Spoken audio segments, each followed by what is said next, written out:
Hai kawan-kawan, saya Muhammad Nafis Safaras bin Nasrullah selaku wartawan Kids TV PSS Sekolah Kebangsaan Bagan Jerman.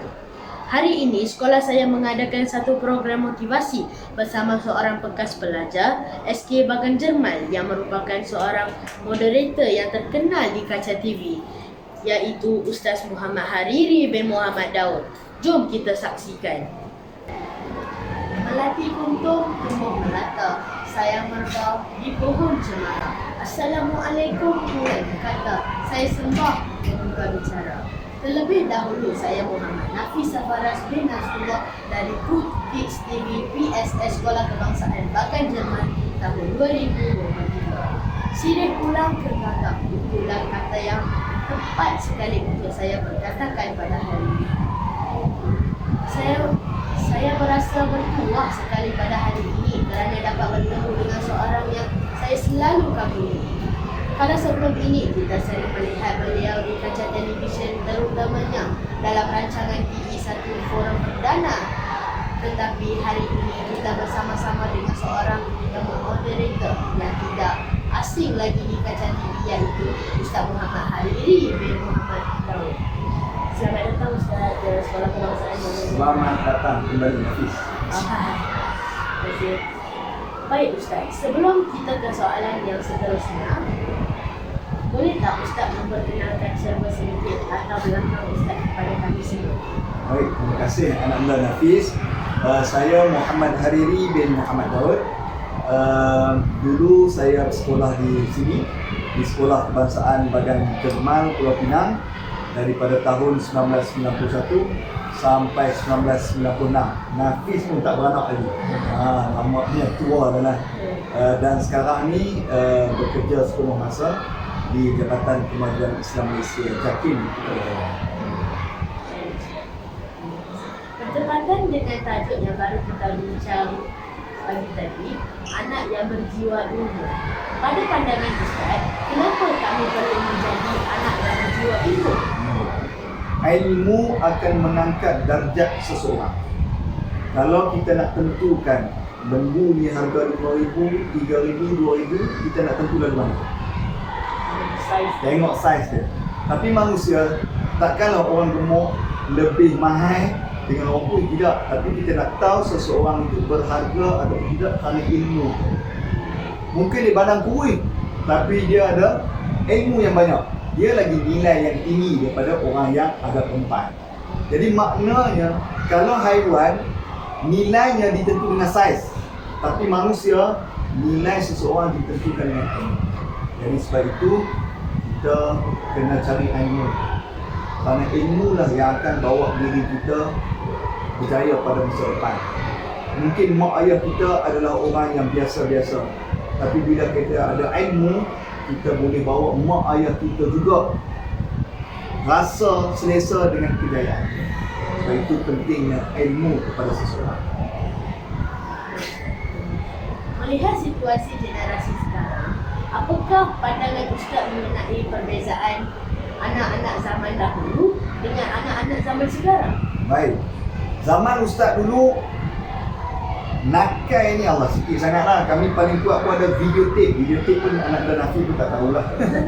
Mana cabaran dulu, Allah bukan tak ada, tapi tidak terlalu sangat. Tapi sekarang ni ada cabaran anak dan Nafi, iaitu ni. Dia panggil apa ni? Hand setan. Telefon yang banyak setan. Ni cabaran dia. Tapi dia umpama pisau. Kalau kita guna untuk baik, dapatlah baik. Guna untuk benda yang tak baik, dapatlah tak baik. Ramai orang guna telefon untuk ilmu ada. Contoh, kita ingat 5 tahun lepas, ada seorang budak umur 7 tahun, viral. Orang Langkawi Kedah, orang panggil dia Echah London.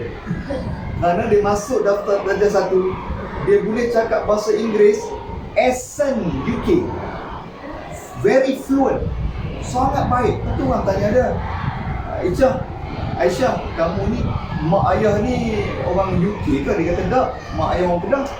Macam mana boleh cakap bahasa Inggeris dengan baik? Dia kata, saya belajar dari YouTube. Saya ikut apa yang YouTube tu sebut, pin, link. Jadi dia ikut, akhirnya dia boleh bercakap bahasa Inggeris dengan baik. Ya, Ada orang yang dia dengar YouTube, dia ikut bacaan Syekh Mishari.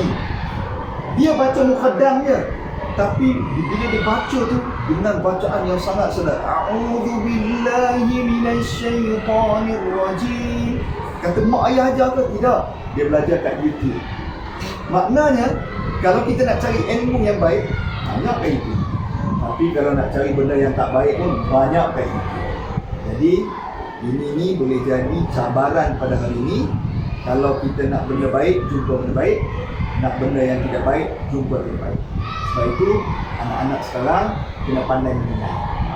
Menilai mana yang baik, mana yang tidak. Itulah cabaran yang pada hari ini. Saya kira ini adalah soalan yang terakhir bagi Ustaz. Apakah saranan atau nasihat Ustaz kepada generasi madani supaya kami menjadi anak yang berjiwa ilmu? Baik. Anak-anak kena baca buku. Orang yang berpendidikan tinggi akan cenderung membaca lebih banyak buku. Dan orang yang membaca lebih banyak buku akan mudah ke pendidikan tinggi. Faham tak? Orang yang belajar tinggi-tinggi, dia akan banyak baca buku. Kalau kita nak pergi belajar tinggi-tinggi, kita kena banyak baca buku. Buku, dia akan menyebabkan kita tahu.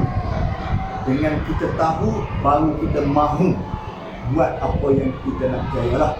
Jadi kalau kita tak tahu, macam mana kita nak mahu.